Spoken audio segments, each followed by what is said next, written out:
Selamat datang di channel Mad Monkey, kembali lagi bersama saya Demi. Kali ini seperti biasa saya akan merangkum sebuah film yang tentunya adalah film baku hantam adu tebas pendekar pedang sang legenda perang apa nih? Nah, yang berjudul Duet Blade of Strangers yang rilis pada tahun 2024. Aduh nih susahnya judulnya nih Pak. Sehingga tanpa perlu banyak berbahas-basi atau lama dewal, maka dari itu mari kita langsung saja masuk ke alur ceritanya Pak. Sudah.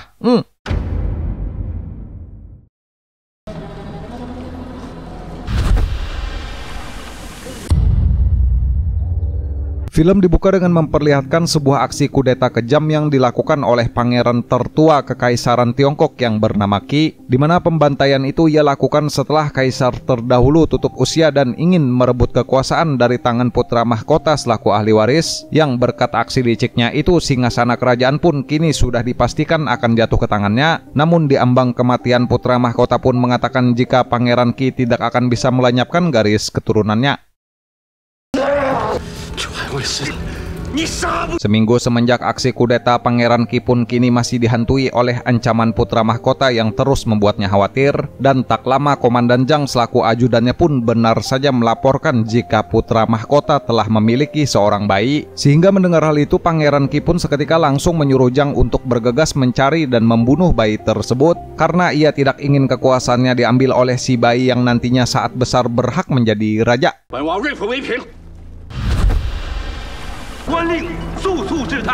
Shin berpindah ke sebuah tempat pembuatan arang di mana terdapat seorang pria biasa bernama Tian Anye, yang ketika bekerja Tian pun selalu ditemani oleh Paman Zhao yang sudah dianggapnya seperti ayah sendiri. Di mana setelah arang selesai dibuat, Tian dan Paman Zhao pun pergi ke wilayah kerajaan untuk menjual satu gerobak arang. Namun di depan gerbang percekcokan pun terjadi karena pihak istana kini meminta 30% dari dagangan mereka.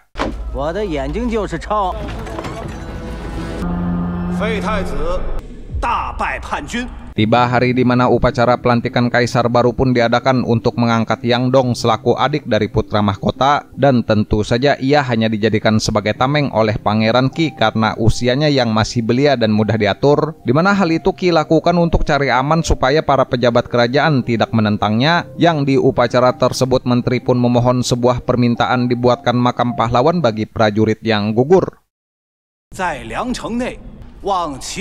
Berhubung tidak suka akan hal itu, Qi pun lantas memberikan kode kepada Yang Dong agar menolak permintaan menteri dan lebih memilih ingin membangun sebuah gapura bertuliskan kesetiaan tiada akhir. Di mana mendengar hal itu sangat bertentangan dengan kudeta yang Qi lakukan, seorang menteri pun maju dan menyuarakan suaranya. Namun akibat aksinya, menteri itu pun dijatuhi hukuman eksekusi penggal kepala karena dianggap telah memberontak.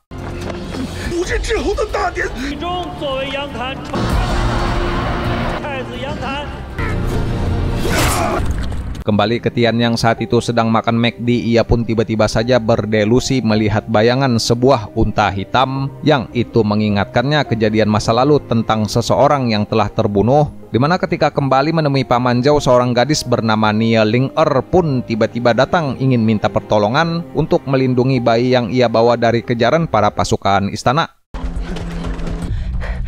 Sontak melihat hal itu, Paman Zhao pun bergegas menyembunyikan Nie dan bayinya di bawah selimut, yang lalu mengatakan kepada pasukan istana jika orang yang mereka kejar telah berlari ke arah depan. Dimana setelah berhasil mengelabui prajurit, Paman Zhao pun meminta Tian untuk membawa gadis itu ke tempat aman dan mengobati si gadis yang telah terluka dengan cukup parah. Tiba di sebuah gubuk, Tian pun mencabut anak panah di tubuh Nie dan mengobatinya dengan membakar luka tersebut. Namun karena si bayi tiba-tiba menangis, mereka pun akhirnya ketahuan dan dikepung oleh prajurit istana. Sehingga Tian yang melihat hal itu, ia pun langsung mengambil sebuah kain yang lalu mengisinya dengan arang yang sudah terbakar. Dan tanpa diduga, si mamang arang ini ternyata ahli kungfu dan pertarungan brutal pun kemudian terjadi.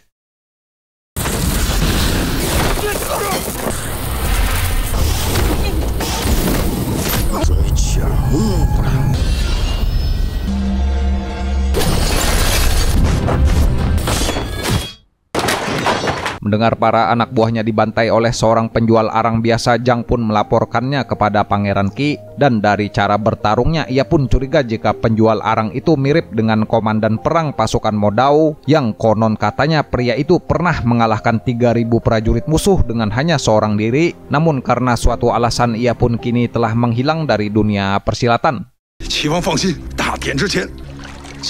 Berhubung yang dipikirkan Pangeran Qi hanyalah membunuh bayi keturunan putra mahkota agar kekuasaannya tidak direbut, ia pun tidak peduli sama sekali yang lalu memerintahkan Jang untuk menghabisi siapapun yang berani menghalangi tujuannya. Yang di pihak lain Tian dan kawan-kawan pun kala itu berniat ingin pergi menjauh keluar dari kota, namun tak lama gerobak arang milik mereka pun diberhentikan oleh pasukan istana.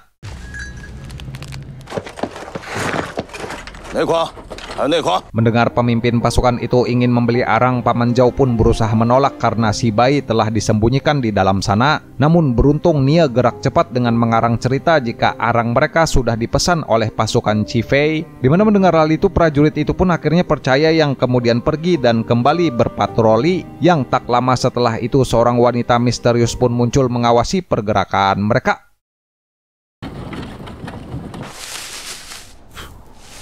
Berhasil keluar dari wilayah kerajaan Tian dan yang lain pun memutuskan untuk beristirahat sementara waktu, dan karena bayinya sudah dilindungi, Nie pun sangat berterima kasih kepada Tian dan juga Paman Zhao. Dimana ketika sudah saling berkenalan, Tian pun mengajak Paman Zhao untuk bicara empat mata karena rupanya Tian berniat ingin meninggalkan Nie, namun Paman Zhao berkata jika mereka berdua harus membantu gadis itu.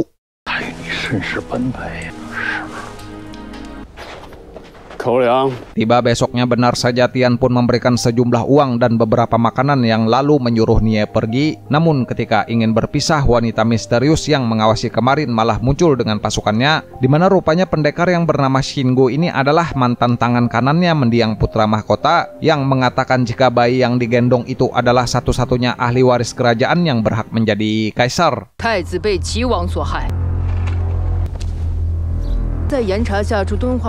Di mana rupanya sebelum wafat putra mahkota telah berpesan untuk membawa Nie dan bayi itu kabur keluar kota, dan karena Tian adalah seorang pedagang yang hafal dengan wilayah itu, Shingo pun memintanya untuk membantu. Namun si Mamang Kungfu pun menolak dan berkata jika semua ini tidak ada hubungannya dengan saya. Yang berkat bujukan dari Paman Zhao, Tian pun akhirnya berubah pikiran dan mau bersedia membantu Nie.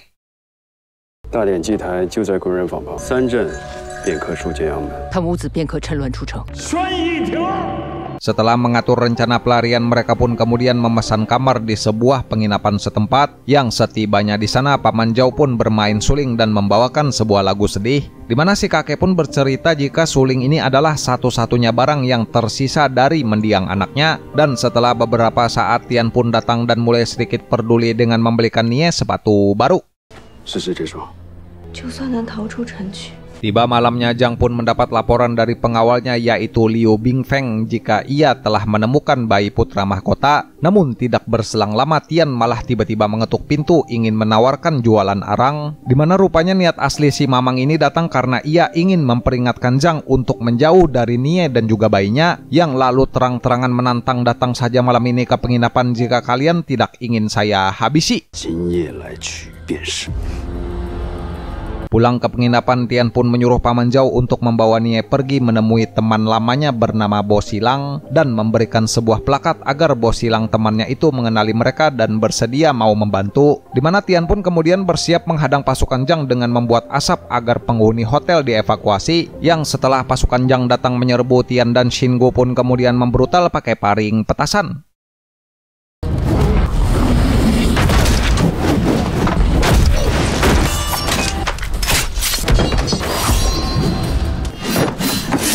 Setelah semua pasukan Jang sudah ditumpas, Tian pun menawarkan diri untuk memperbaiki cerminnya Shingo yang tadi sempat terjatuh dan patah akibat terkena tebasan pedangnya musuh. Namun dengan heran, Tian pun terkaget melihat nama Boyong yang ada terukir di cermin itu, yang rupanya Boyong tersebut adalah nama asli dari Pangeran Qi. Namun dengan cepat Shingo pun merebutnya kembali.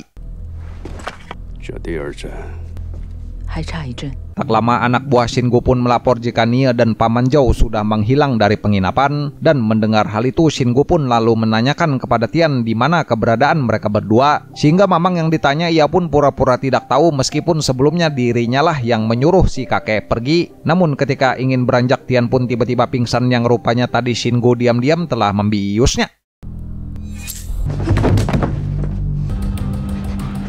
Di tempat lain, Paman Zhou dan Nie beserta si bayi pun berusaha kabur ke perbatasan kota dengan mengendap-endap. Namun sialnya mereka pun tiba-tiba dihadang oleh seorang pria raksasa yang membawa sebuah pedang besar, yang ketika ingin ditebas beruntung anak buah Shingu pun datang membantu menghadapi pria raksasa itu, sehingga Paman Zhou pun mengajak Nie dan bayinya untuk mencari tempat sembunyi.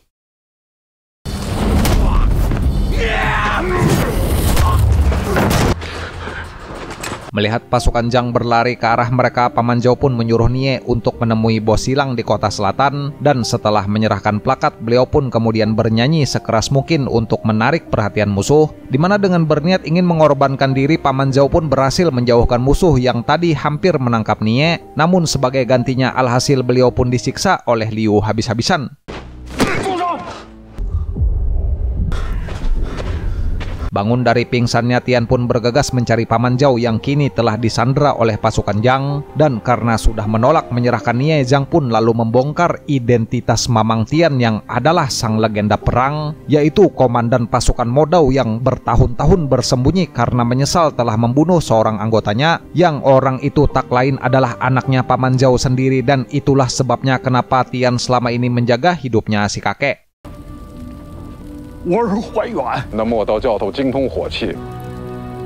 Dengan memanfaatkan kekecewaan itu, Zhang pun kemudian memberikan sebilah pedang kepada Paman Zhou, yang lalu memberinya sebuah kesempatan untuk membalaskan dendam mendiang putranya dengan membunuh Tian, dimana dengan tenaga yang masih tersisa si kakek pun bangkit ingin menebas Tian yang juga sudah pasrah. Namun tanpa diduga tiba-tiba inilah yang kemudian terjadi.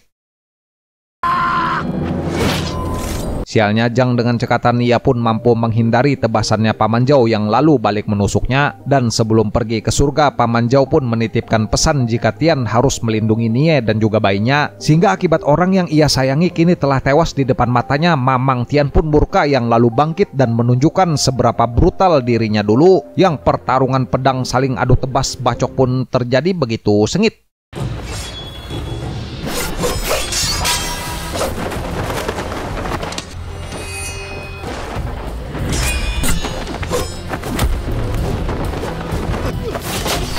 Dengan pengalaman berperangnya sebagai komandan pasukan Modao, Tian pun tentu saja unggul dan menguasai jalan pertarungan. Namun sekilas bayangan unta hitam pun kembali muncul, yang itu membuat Mamang Tian lengah dan teringat akan masa lalu, dimana Zhang pun di sini mengambil kesempatan itu untuk menyerang Tian dan berhasil membuatnya pingsan, yang lalu menangkap si komandan untuk disiksa di penjara istana. Dengan tangan tergantung diikat rantai, Tian pun mengingat kejadian ketika ia terpaksa menghabisi anaknya Paman Zhou, karena prajurit itulah yang rupanya dengan sendiri memohon untuk dibunuh sebagai ganti keselamatan ribuan penduduk desa. Namun setelah putra Paman Zhou tewas, Pangeran Qi malah mengingkari janji yang tetap membantai ribuan warga, dan itulah sebabnya kenapa Tian terus dihantui oleh bayangan unta hitam karena ia sangat merasa bersalah. Disiram dengan air panas, sang komandan pun terbangun dari mimpi buruknya yang kemudian diinterogasi untuk dipaksa memberitahu di mana keberadaan Nie dan juga bayinya. Namun si komandan justru mengancam balik dan mengatakan jika Zhang dulu hanyalah seorang prajurit kecil dari perbatasan yang naik jadi komandan setelah menumpahkan darah para warga desa yang telah ia bantai. Nie dan bayinya yang di tempat lain ia pun berhasil tiba dengan selamat menemui bos silang dengan bantuan Shingu, dan berkat plakat yang diberikan Tian, bos silang pun dengan cepat membantu Nie dan menyuruhnya istirahat, dimana tak lama salah satu anak buah Shingu pun melaporkan jika Tian kini telah ditangkap dan dikurung di penjara istana, yang itu membuat Nie sangat merasa bersalah karena semua masalah ini hanya untuk melindunginya. Kembali ke Mamang Tian yang dipenjara, ia pun terus disiksa dengan tubuhnya disayat secara perlahan. Namun meskipun sangat kesakitan, si komandan pun tidak mau buka mulut akan di mana lokasi Nie. Di mana bos silang yang di tempat lain, ia pun menjelaskan kepada Xinggu jika ini adalah kesempatannya untuk balas budi atas kebaikan komandan Tian yang dulu pernah menyelamatkannya saat di medan perang. Ketika sibuk berbicara di luar, seorang pria mabuk malah tiba-tiba masuk dan berniat ingin memperkaos Nie. Yang beruntung si bayi pun menangis dengan keras hingga membuat Xinggu pun langsung datang menyelamatkannya. Namun dengan terang-terangan Xinggu di sini kemudian mengungkap rencananya yang akan menumbalkan Nie sebagai korban untuk diserahkan ke Pangeran Qi, dan saat orang itu lengah, disitulah Xinggu mengambil kesempatan untuk membunuhnya. Merasa putus asa, Nie pun mengambil sebuah belati dan berkata, "Aku pasrah dan tidak apa-apa jika aku harus menuju surga, asalkan ente mau menyelamatkan si komandan yang telah baik melindungiku dan juga bayiku." Dimana di dalam penjara, Zhang pun sampai kini masih lanjut menyiksa si Mamang Tian untuk buka mulut. Namun meskipun kedua tangannya dipaku, sang legenda pun tidak gentar sama sekali, yang lalu menghadang semua rasa sakit itu. Tak lama Zhang pun tiba-tiba dipanggil oleh Pangeran Qi dan disuruh menghadap ke istana. Dan ketika Zhang sudah pergi, Tian pun seketika melihat bayangan unta hitam dan berkata jika ini bukan saatnya untuk ia mati sebelum menuntaskan rasa bersalah kepada Paman Zhou dengan melindungi Nie dan juga bayinya, yang lalu bangkit melepaskan paku besar itu dengan menggigitnya dan kemudian membrutal menumpas semua penjaga.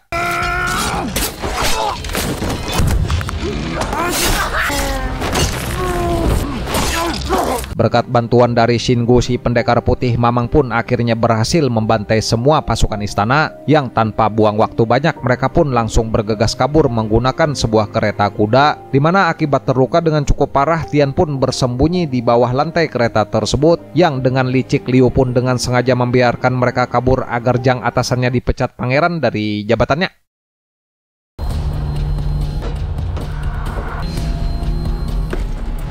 Dimana benar saja ketika Pangeran Qi bertanya kepada Zhang sejauh mana perkembangan misi melenyapkan si bayi, Liu pun tiba-tiba datang melaporkan jika Tian, sang komandan Modao, kini telah berhasil kabur dari penjara dan membantai seluruh pasukan istana, yang itu tentu saja membuat Pangeran Qi menjadi murka, yang kemudian mencopot jabatan Zhang sebagai komandan dan mengangkat Liu untuk jadi komandan baru.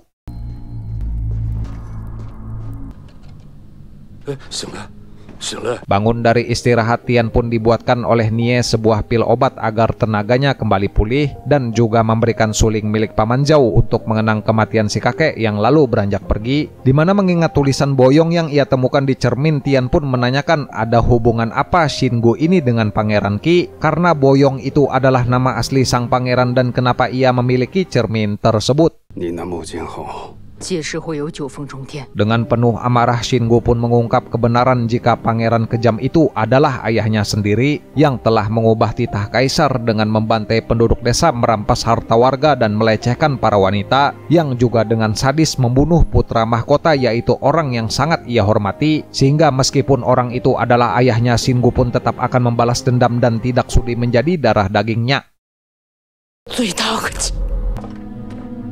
Setelah lukanya sembuh, Tian pun membuka sebuah peti yang tadi dibawa bos silang, dan ternyata itu berisi perlengkapan perangnya saat masih jadi komandan pasukan Modao, sehingga Mamang pun kembali mengenakan baju jirah tersebut, dan rupanya pedang pribadinya yang dinamai Pedang Mo selama ini telah disimpan di paring petasan yang sering ia pakai, yang ganggang pedang tersebut ada di sebuah kayu, sehingga saat pedang itu utuh, Mamang pun kembali berlatih untuk memberutal.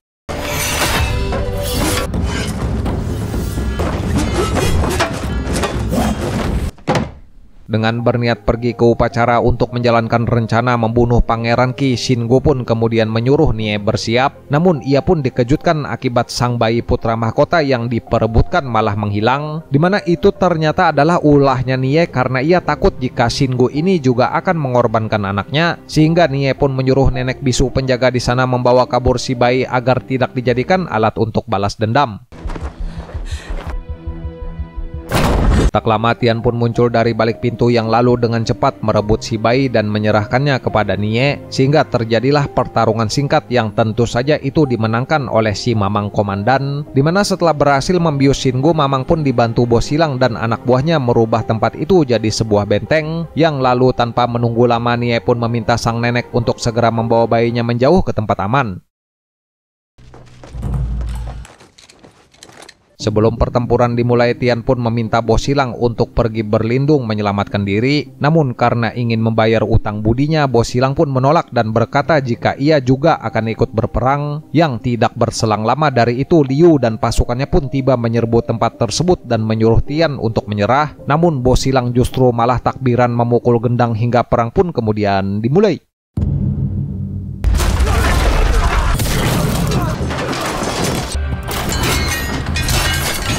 Ketika panah hampir membunuh Nie yang ditembakkan musuh dari atas atap bangunan itu, Shingu pun tanpa diduga tiba-tiba datang setelah siuman dari pingsannya yang lalu melindungi Nie. Dan ketika jebakan bom juga tidak berfungsi, bos silang pun berkorban dengan meledakkan diri agar ia bisa membunuh pasukan musuh. Yang ketika semua anak buahnya tewas, Liu pun dengan pengecut ingin kabur, namun inilah yang kemudian terjadi.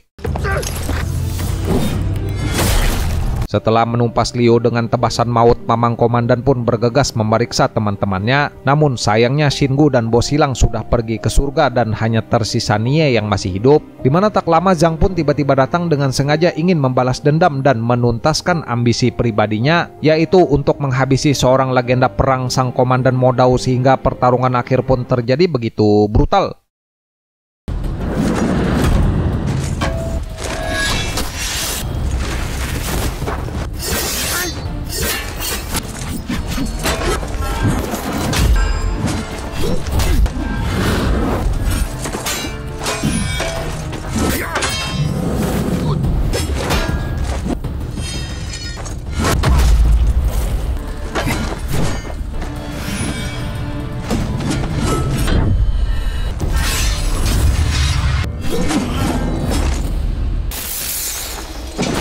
Setelah semua komandan terkuat musuh sudah dikalahkan, Tian pun besoknya mendatangi Pangeran Qi di istana dengan hanya seorang diri, dan tanpa basa-basi beliau pun langsung menumpas si pangeran kejam dengan pedang miliknya Shingu, dimana itu Mamang lakukan untuk membalaskan dendam Shingu, sang anak yang tidak sempat ia tuntaskan, yang ternyata sedari tadi Yang Dong telah bersembunyi di sana dan menyaksikan kematian Pangeran Qi. Dengan membiarkan si bocah hidup, Tian pun memberikan sebuah nasihat kepada calon kaisar baru itu untuk menolong orang-orang lemah di luar sana dan membuat sebuah keadilan dengan keputusan yang tepat. Dan setelah beberapa hari, upacara pengangkatan pun dilakukan sehingga Yang Dong pun kini sudah resmi jadi kaisar baru, yang sesuai dengan pesan dari si Mamang bocil itu pun menentukan kebijakan yang adil bagi para warga.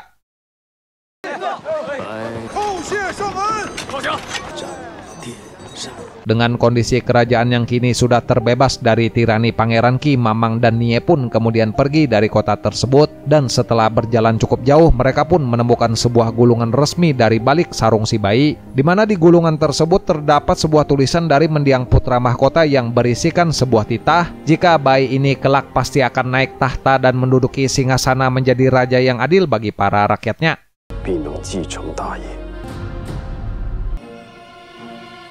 Tamat, ya mungkin segini aja untuk pembahasan rangkuman film Baku Hantam kali ini ya. Nanti kita cari film yang bagus-bagus lagi seperti biasa aja nih, yang banyak baku hantam yang brutal-brutal lagi pak. Nah mantep juga nih. Seperti biasa nih saya mau ngucapin terima kasih banyak nih buat kalian yang sudah nonton, dan terima kasih banyak juga buat kalian yang udah subscribe ke channel ini. Saya Demi selaku voiceover channel Bengis Divisi Pergulutan Ulung Saling Bacok Duniawi pamit undur diri. Sampai bertemu lagi di video selanjutnya ya. Assalamualaikum warahmatullahi wabarakatuh.